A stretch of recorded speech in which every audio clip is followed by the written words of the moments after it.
The Sister Gita effect, living in love with the divine, shares beautifully her powerful story. It's a journey of faith, healing, mental health, and divine love. Her daughter, Sister Jenna, tenderly reveals their shared mission to uplift souls and inspire hearts to serve the world. Inside, you'll be surprised to go deep into inspiring segments, moments of deep connection, and the love that carried Sister Gita home to God. Let this sacred story awaken the beauty that's within you. Available now on Amazon.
Om Shanti, everyone. Welcome to your next normal. I'm your host, Sister Jenna. I'm super thrilled. I don't know if you saw the promo before I came on live, but Sister Gita's book is out. Woohoo! Look at that little angel. Isn't that something? So we're coming up to her 1-year anniversary, and it's feeling really good on many levels. A lot of times people blame their parents for the way their lives turned out, and I definitely didn't blame her, but I just think you get the parent that you're supposed to get to learn and to evolve. And as innocent as she was and unaware of the happenings and the workings of the world, she did the best that she could. And I have to just share with you the opening, which I thought was very profound. In the Brahma Kumaris tradition, when a soul passes away, we have special teachers and instruments who have a natural ability to go deep inside into silence and to connect with the divine and sense what the soul is feeling, but also the soul's journey. And after Sister Gita passed last year, Sister Sashi went into that state, and this message from Baba came back. And I want to just read it to you because it's the foreword of the book, and it's called A Blessing from Above. On the day of the Satguru, which is usually Thursdays, in Eastern traditions, it's known as the Omens of Jupiter. After offering bhog, you prepare the food that the departed spirit loved the most to Baba. So on the day of the Satguru, after offering bhog to Baba, I shared remembrances on behalf of Sister Jenna and the Alokik spiritual Washington D.C. family for the soul of Sister Gita. Baba said this about Sister Gita. From the time this child, Sister Gita, recognized God the Father, she held on to Baba's hand and continued to move ahead. From the early days, she did a lot of service with a lot of interest, and she created the fortune of many souls.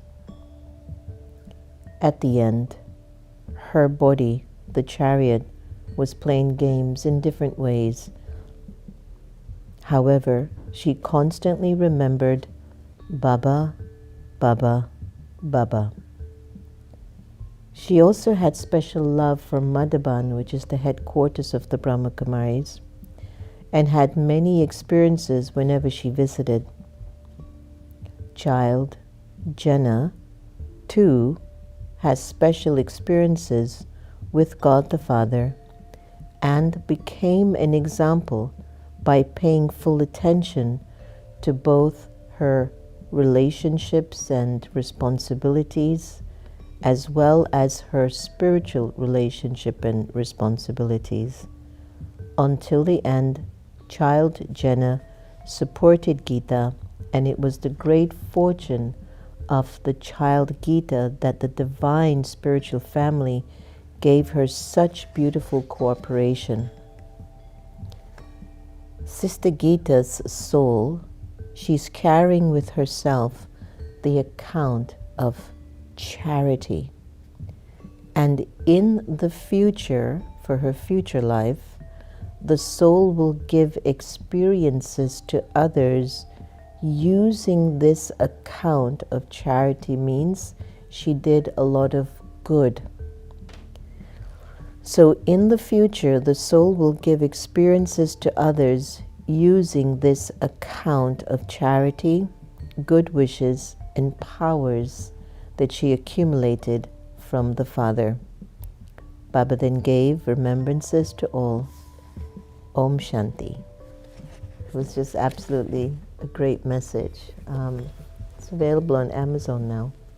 I just got it yesterday. And so the video you saw as the promo was all of us together and just the joy of the family. So I'm feeling really good. Today I'll be holding silence. Wars are now expanding everywhere. Countries that seem to be quite non-violent have now become violent in order to protect their borders. Sometimes people don't appreciate being respectful and kind to them. Sometimes you have to get extremely aggressive in order for them to hear you and to stop bothering you, so to speak. But why does this game of violence and killing each other continues, despite messages from seers and prophets? No prophet that have left Baba's womb from the world of light above ever told you to kill any of his creation. No prophet. But the interpretation of the individual that reads into these thoughts and ideas, because of a lack of interior purity of the personality, the ego and the attachment interprets sacred words. I mean, I could just use the word peace, and some people will think peace is when they're in the park or the forest or a garden, or when they're in a room by themselves, or in the middle of Times Square and you're not taking in the overly sensory ideologies out there, but you're internally at peace. Peace could be for that person their favorite music or a food that they like. They feel at peace, they're satisfied. Everyone just interprets peace. Peace could be that I will launch my missiles on your country because we need peace. Right? It's a mindset. And because of this recorded experience in our souls of ego and attachment, it convolutes, it changes a word that means powerfully contentment when you're peaceful into launching missiles to protect your so-called borders. And so here we are in the 21st century. We've survived incredible revolutions and barbaric behaviors, thousands of years. You read in the history books about leaders that were absolutely vicious. One of the things I've thought about is, why do these history books, why is it that they don't talk about the way the people became resilient? Why isn't there history about the people who rise up? Not just about the leadership and what they've done because of the ego and attachment of their intellects, that we keep reading these history books that perpetuate this cycle of violence and evil.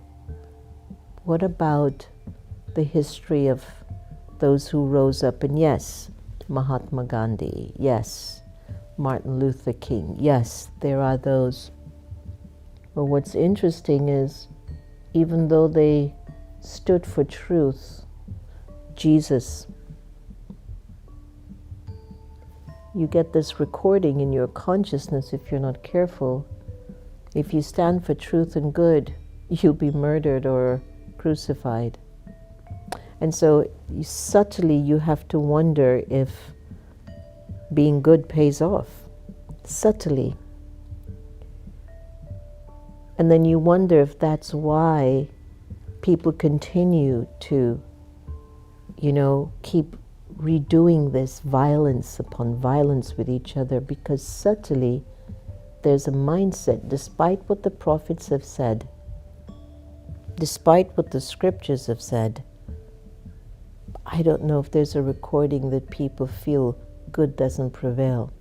And yet at the end of every movie, the hero does prevail, never the villain. But our movie in the world is still continuing. It hasn't ended yet, even though it feels like it's coming very close.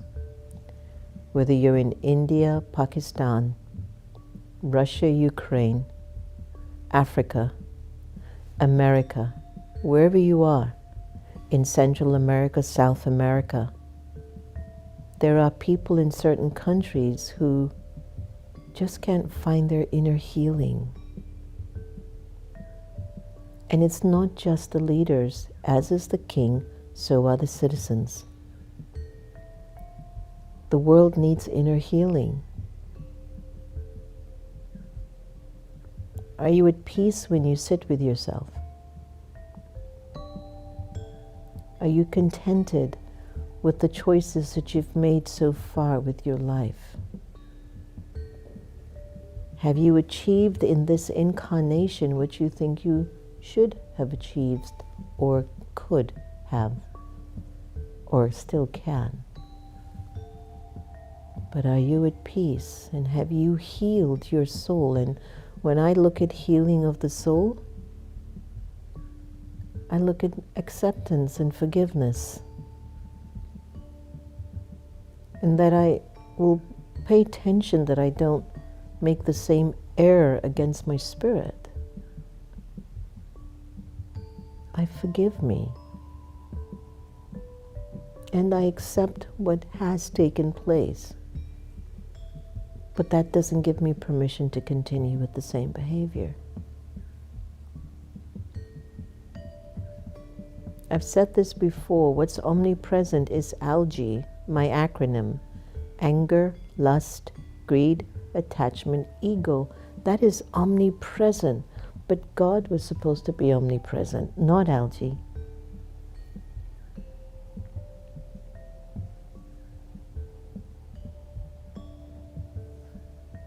In order to make God omnipresent, you have to remember the energy of God every day.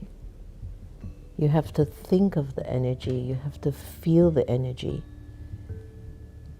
You have to speak the energy of God through you in order to disable the influence of algae in your thinking and your personality. Algae is the root cause of suffering. Algae is the root cause of suffering.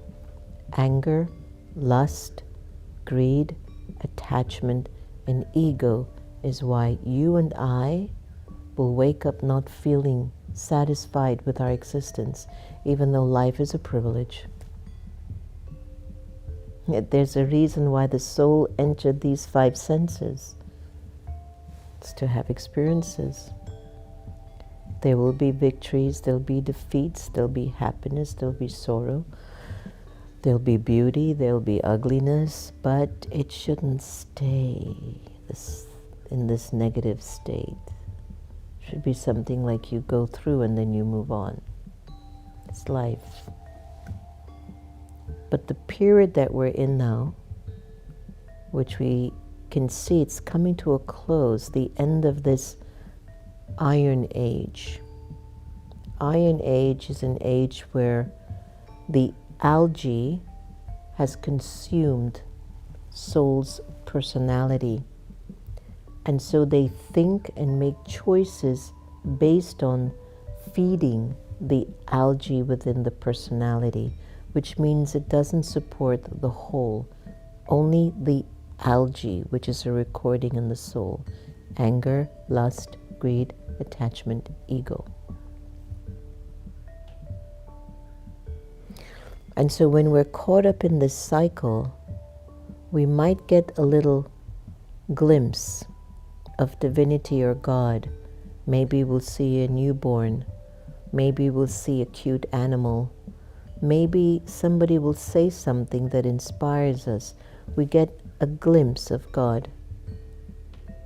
But the algae is consuming. It's become natural.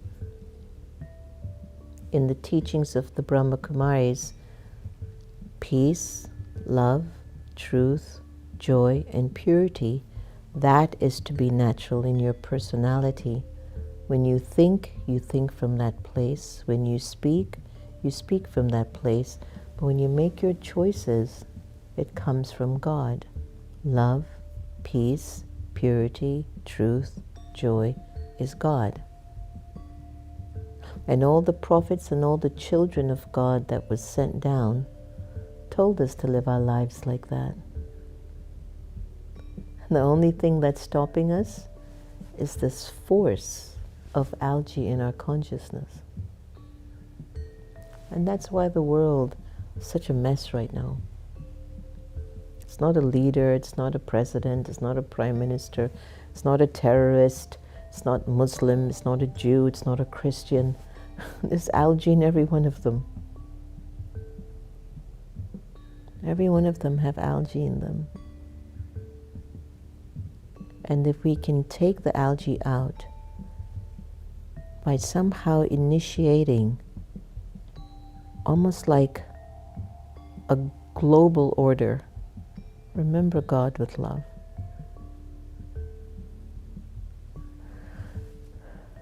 Remember God when you walk and move around. Think of love when you walk and move around. Think of peace. And when you go to work, or when you run your country, you're in such a healed state. You would never make a decision that would harm another life. And we are coming into that awareness at some point. I think we're building up such an energy of hate that we will reach a point that we will destroy ourselves. And for those who survive it, they will look around and just start to build a world that doesn't have hate anymore, because they would have learned so much from that experience. It's something to think about. Bring it down to you in a relationship. Bring it down to you and your mother, your father, your spouse. Bring down this idea to even a colleague at work. How do you think of them? What are the things that you say about them? What are your choices? Is it with God in it or with algae in it? So let us take a few moments of love and peace and send vibrations to the world for it to be at peace, and that means to all the residents on planet Earth, including myself. I call upon the sanskar, the personality of peace within me,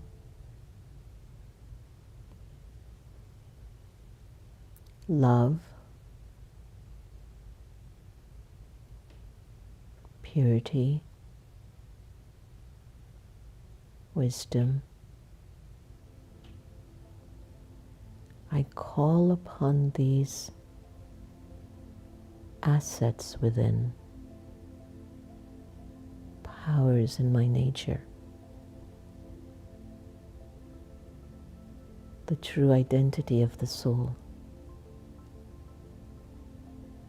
I call love to think through me today. I call peace to speak through me.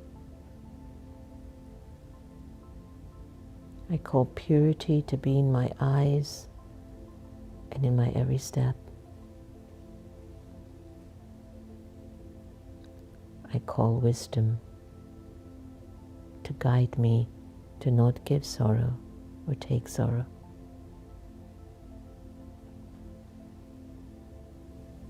I send this wish throughout the world.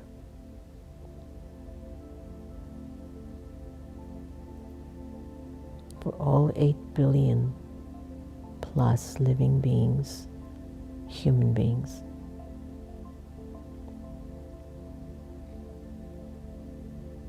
Hear this call. And for this moment, heal the self.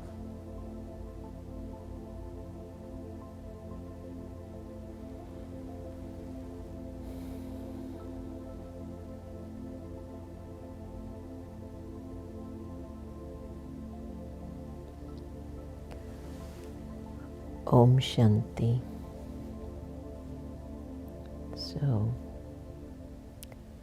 I think if we try to do that on a regular basis, at least we will feel that in our own environment there will be peace. Let's take a look at our awakened intelligence to see what does it take to heal the world according to the Brahma Kumaris. It requires inner transformation, means each individual must heal themselves first. So our philosophy centers around these core ideas. 1, self-realization, recognizing yourself as a soul, not just a body, but a being of peace, love, purity, and power. Healing comes from remembering your true and original nature. Number 2, connection to the divine God or the Supreme Soul, who we call Baba. Through Raj Yoga meditation, individuals reconnect with God, whom they call the ocean of peace, love, and power, drawing strength and healing energy. Number 3, purity of thought, word, and action. Cultivating pure, positive thoughts directly influences your behavior, relationships, and surroundings. Purity is seen as a foundational for creating a better world. 4, spiritual empowerment over external control. Rather than trying to fix the world externally through politics, wealth, etc., empower yourself spiritually to radiate positive change. The belief is, change yourself and the world will change. The last 2, universal brotherhood and sisterhood, seeing all souls as spiritual siblings erases boundaries of race, religion, and nationality. Unity and mutual respect are vital for world healing. Number 6, living a life of service. Sharing virtues like peace, compassion, kindness, and forgiveness in everyday interactions uplifts collective consciousness. And number 7, return to original values. According to the Brahma Kumaris, human civilization originally operated on the basis of truth, nonviolence, purity, and love, what they call the Golden Age or Satyug. Healing the world means returning to these original and divine qualities. So, in short, as you can see, what we've been doing has been quite a constant effort over a long period of time. It's very self-focused, but in a good way. All right, let's move to our beautiful Sister Gita effect. Can you believe this, everyone? So when we started back with the next normal, actually Santosh told me we've done over 500 shows now. I don't know how we do it. We've done over 500 shows produced, edited. Actually, they're live, so they're not really edited, but live and just shared with the world. And when Sister Gita passed away, keeping the energy of her contribution alive, we started the Sister Gita effect, where we pulled excerpts from her sharings from American Meditating Radio. Some of those are in the book, so you'll get a chance to also read through them again. Let's take a moment here with the Sister Gita effect.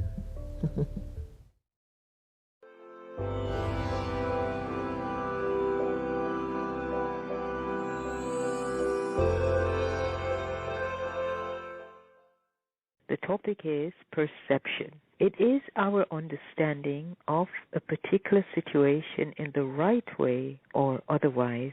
In many of the situations, our perception will be negative or disappointing or pessimistic. Again, at the back of all these wrong perceptions, there are negative or waste thoughts. We must nurture, foster, and culture a positive attitude even in the midst of worst situations. Our perception is responsible to make a situation as a problem, situation, or otherwise.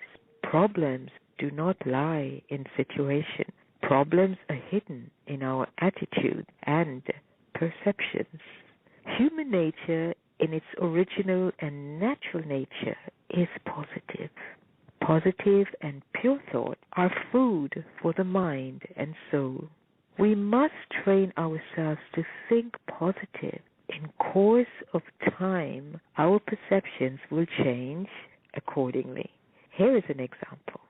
There was a rich person who was a football lover. He wanted to organize a football match at his hometown. He arranged for a football match at his hometown by constructing a huge football ground and invited world-famous football players.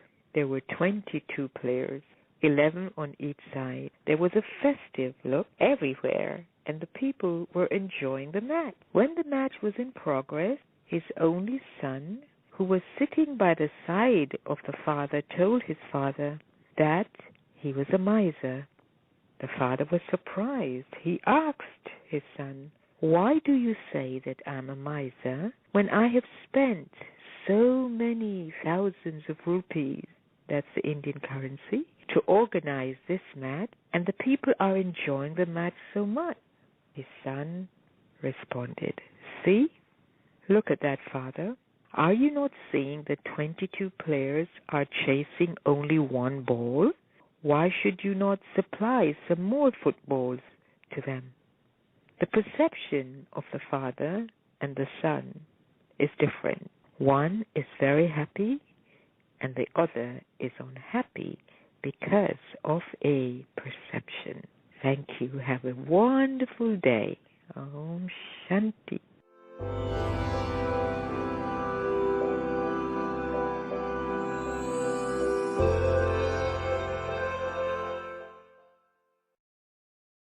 Thank Thank you, Sister Gita. Angela, good morning. Lilawati, Anita, Sylvia, I love your music. And so, we're going to play them more and more on Next Normal.